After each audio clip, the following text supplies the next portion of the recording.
अनुहर्ष भाग 1. अनु एक हुशार देखणी संस्कारी मुलगी, जी स्वतःच्या तत्वांना धरून चालणारी, खूप प्रेमळ, सगळ्यांना जीव लावणारी, पण एकदम बिनधास्त. तिच्या आयुष्यात तिला प्रेमाची चाहूल लागते, पण ती तिच्या तत्वांना झुगारून तिच्या प्रेमाला आपलंसं करेल का? तिने स्वतःभोवती आखलेल्या रिंगणातून ती बाहेर येईल का? पाहूयात मग पुढे. आई, ए आई, कुठे आहेस? अनु जोरजोरात आईला आवाज देत आत येते. काय भूकंप झाला की आभाळ कोसळलं? का ओरडतेस? आई किचनमधून बाहेर येत बोलते. अनु आईला पकडून गोल फिरवते. आई, आई, अगं काय झाले ते बोलणार आहेस का? आई बोलते. तेवढ्यात तिचा लहान भाऊ अर्णव येतो.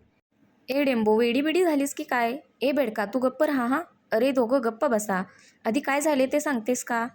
आई, अगं आम्हा दोघींना जॉबची ऑफर आली एका कंपनीमधून. कंपनी लहानच आहे तशी, पण आवडेल तिथे काम करायला. उद्या आम्ही दोघी इंटरव्ह्यूला जातोय. दोघी म्हणजे ती आणि तिची जीवाभावाची मैत्रीण पूर्वा. दोघी म्हणजे पूर्वा पण आहे का? दोघींना एकत्रच ऑफर. अरे वा, छानच, चालेल, जा तुम्ही, आई बोलते. आई, तरी मी विचारच करत होतो, हिचं शेपूट ही असेलच सोबत, हो ना? आणि तो तिच्यापासून लांब पळतो. तू ना, थांब तू. अनुही त्याच्या मागे त्याला मारायला धावते.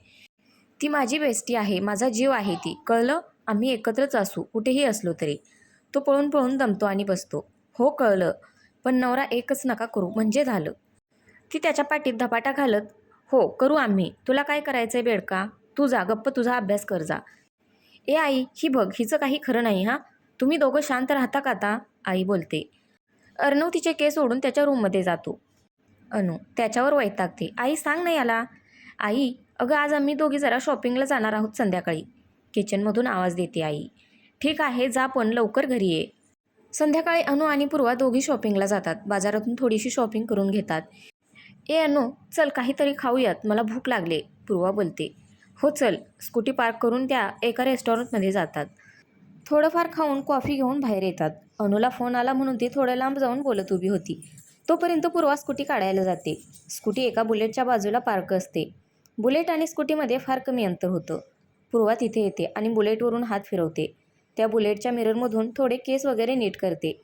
नंतर स्कूटी काढायला लागते. तेवढ्यात ज्याची बुलेट असते तोही त्याची गाडी काढायला येतो. पूर्वी खाली वाकून शॉपिंग बॅग लावत असते. तो गाडी काढताना त्याचा पाय पूर्वाच्या ओढणीवर पडतो. ती जोरात ओरडते. त्याचं लक्ष नसतं. ती रागाने मागे बघते. तिच्या आवाजाने त्याचं लक्ष तिच्या ओढणीवर जातं. तो तिला सॉरी सॉरी बोलत असतो. ती फक्त त्याच्याकडे बघत बसते.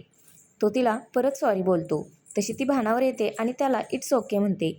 हे सगळं अनु दुरूनच पाहत होती. तेवढ्यात पुन्हा त्याचा धक्का पूर्वाला लागतो. पण आता मात्र चूक पूर्वाची असते. पण अनुला दुरून हे कळलं नव्हतं. ती धावतच तिथे येते आणि त्याला थांबवते. ओ मिस्टर, काय चाललंय तुमचं? मी कधीची पाहते. एखादी सुंदर मुलगी दिसली नाही की लगेच लागले वेडेचाळे करायला.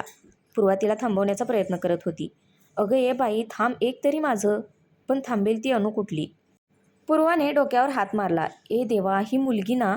तो रागातच बुलेटवरून उतरला आणि त्याने डोळ्यांवरचा गॉगल काढला.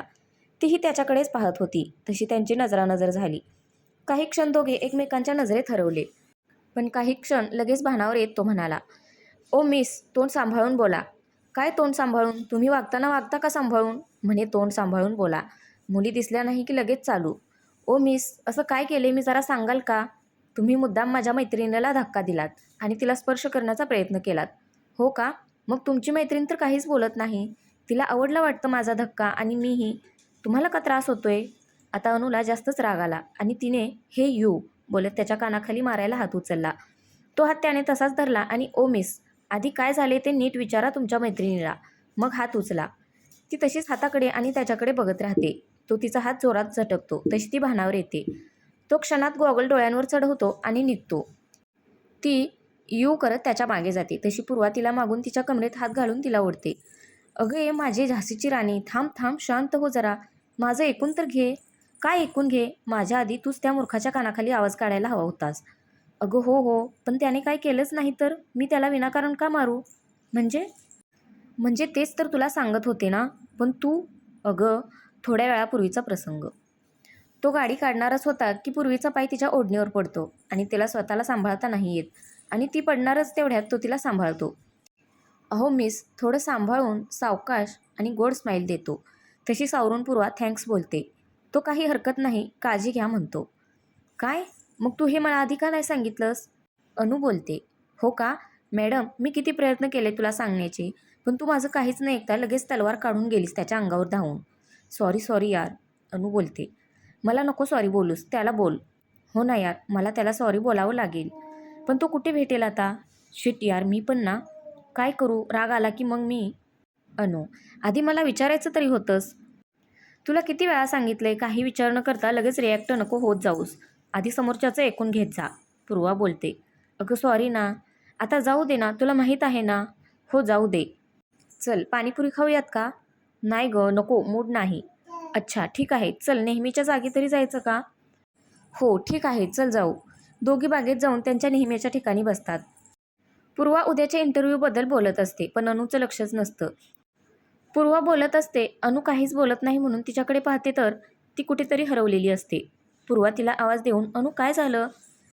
काय नाही गं, काय तरी आहे, सांगणार आहेस का आता? अगं पूर्वे, मी एवढं बोलले त्या मुलाला, तो मुलगा काय विचार करत असेल माझ्याबद्दल? तो ना हाच विचार करत असेल की काय मुलगी आहे पूर्ण वेडी, थोडी पागल आणि किती भांडखोर आहे बाबा. पूर्वा बोलते. पूर्वे, काय तू पण? अनु बोलते. अगं मग काय किती विचार करशील? जाऊ दे, गेला तो आता. तू इतका विचार नको करू. जर त्याला परत भेटायचं असेल तर तो भेटेलच, कळलं? तेव्हा सॉरी बोल. थोडं बसून आणि उद्याचं बोलून त्या निघतात. अनुला घरी सोडून पूर्वा जाते. अनु घरात येते. बाबा टी व्ही पाहत मस्त चहा घेत होते. तिला पाहून बाबा, अरे मेरा शेर आ गया, कुठे गेलेलात? ती लगेच जाऊन त्यांच्या गळ्यात पडते. तसे तेही तिला जवळ घेतात. बाबा, मी आणि पूर्वा शॉपिंगला गेलेलो. अनु म्हणते. असं? म्हणजे माझ्या खिशाला फोडणी. ती ओठ तिरपे करत. ओ बाबा, मी काही नाही तुमचे पैसे वापरले जास्त. ते फक्त थोडंच. आणि हो, आता तर फक्त थोडेच दिवस. मग मी माझ्या पैशांनी शॉपिंग करेन, माझ्यासाठीही आणि तुमच्यासाठीही. काय? तुला लॉटरी वगैरे लागणार आहे की काय? की बँक दरोडा वगैरे? तसा इतका वेळ समोर बसून गेम खेळणारा अर्णव बोलला.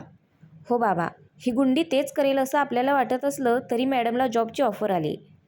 ए तू गप्प बस ना. मी सांगणार होते ना बाबाला. बाबा तिला जवळ घेऊन म्हणतात, खरंच? अरे वा, छान. कधी आहे इंटरव्ह्यू? अनु त्यांना सगळं सांगते आणि त्यांच्याकडून 4 गोष्टी समजून घेते. जेवून थोड्या गप्पा मारून सगळे झोपायला जातात. ती रूममध्ये येते आणि चेंज करून बेडवर पडते. बराच वेळ झाला तरी तिला झोप येत नव्हती. तिला सारखा आज झालेला प्रसंग डोळ्यासमोर येत होता. त्याचे ते तिच्यावर रोखलेले डोळे अथांग समुद्रासारखे, जणू तिला ते त्यात बुडून जा असेच खुणावत होते. ती त्याचा विचार करत करत झोपून जाते. हो, बरोबर ओळखलं. तोच आपल्या कथेचा हिरो आहे, जो पहिल्याच भेटीत हिरोईनला राग, रुसवा, ओढ देऊन गेला. त्याचं नाव हर्ष पाटील, आपला हिरो. इकडे आपला हिरो बेडवर बसून लॅपटॉपमध्ये काहीतरी काम करत होता. पण त्यालाही तो संध्याकाळचा प्रसंग आठवला. तोही गालात हसला आणि विचार करू लागला. काय होती ना ती फुलनदेवी? काहीच विचारलं नाही, ऐकलं नाही, लगेच आली भांडायला. पण भारी होती. म्हणे माझ्या मैत्रिणीला मुद्दाम धक्का दिला. जर मला अंदाज नसता आला तर आज पडलीच असती चांगली. पण तिचे ते काळेभोर डोळे, काही क्षणासाठी हरवून गेलो त्यात मी. छान होती, म्हणजे सुंदर होती. बोलताना होणारी ओठांची हालचाल, तिच्या गालावर येणारी ती उन्हाळ केसांची बट आणि तिचं तिला सारखा मागे करण्याचा असफल प्रयत्न. अरे मी असा काय विचार करतोय आणि एवढ्याशा वेळात मी तिला इतकं नोटीस केलं, माझं मलाच नवल वाटतं. असो, ती भेटेल तरी का परत कधी, असा विचार करत तोही झोपी गेला. सकाळी अनु लवकरच उठून सगळं आवरून खाली येते. अर्णव कॉलेजला जायची तयारी करत असतो. ए बेडका, एवढ्या लवकर आज? हो डेंबो, आज प्रॅक्टिकल आहे माझं आणि आमच्या ग्रुपचं प्रोजेक्ट प्रेझेंटेशन आहे, सो लवकर जावं लागेल. ओके चल, मी निघतो. आणि हो, बेस्ट ऑफ लक दोघींना तुमच्या इंटरव्ह्यूसाठी. आणि आईबाबाला बाय करून निघतो. बाबा पण त्यांचं आवरून तिला बेस्ट ऑफ लक करून तिच्या कपाळावर ओठ टेकून त्यांच्या कामाला निघून जातात. मग अनु ही आईला थोडी मदत करून तिचं आवरून आईच्या पाया पडून निघते.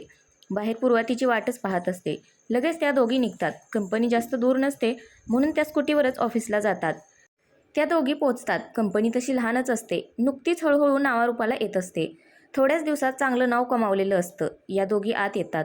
रिसेप्शनला थोडी चौकशी करून वेटिंग एरियामध्ये बसतात. तिथे आणखी काही जण होते जे इंटरव्ह्यूला आले होते. तर फ्रेंड्स, कथेचा पहिला भाग कसा वाटला नक्की कमेंट करून सांगा. धन्यवाद.